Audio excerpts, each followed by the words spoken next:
On a two-blank SC question like this, sometimes all the vocab words can be very intimidating, but we're going to see that if you just pay attention to the strategy, you actually don't need to know every single vocab word.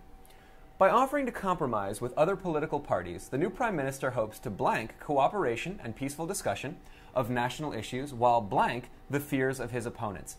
Now let's think logically about this. This is a Prime Minister who's offering to compromise, and he's hoping to do something with cooperation and peaceful discussion. Do we think that this Prime Minister who's willing to compromise and help out his nation, presumably, do we think he's going to hate peaceful discussion and hate cooperation? No, this is somebody who promotes it, who's in favor of it. So what I can do is I can cover up the second blank. I can just look at these first blanks now and just take a look. What are the words that might mean promoting or being in favor of cooperation and peaceful discussion? If you want to stimulate cooperation, that sounds good. He's bringing it forward. To deny it, though, that's not a vocab word, but it's gone.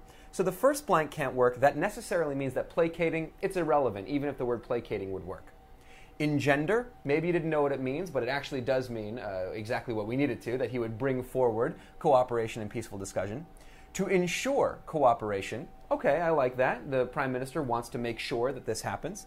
And to appraise cooperation and peaceful discussion, sort of in the right realm, but not quite. It doesn't actually fit. To appraise them means to get a price of. Like you can bring some jewelry to a store and have it appraised, and he'll tell you how much it's worth.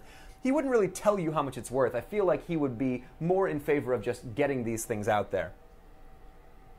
So now we're down to just A, C, and D. And now we take a look at the second blanks. And bear in mind, I don't have to pay attention to any of the ones that I've already crossed out. So now, fomenting, assuaging, and validating. Okay, well, fomenting the fears of his opponents, assuaging the fears of his opponents, and validating the fears of his opponents. Maybe you don't know all the vocab words. Validating means to make them feel like they're absolutely true, right? To make them feel like their fears are valid, that they are absolutely correct. And I don't think the Prime Minister would want his opponents to think that their fears about him were correct.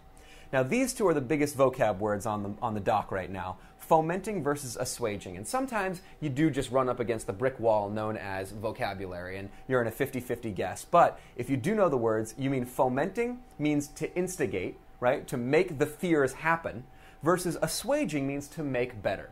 If you assuage something, it lightens it, it lessens the negative effects, and that's exactly what we're hoping. He will engender the cooperation and peace talks. He will make these things happen, and at the same time, he will lessen the fears that his opponents have. The answer is C.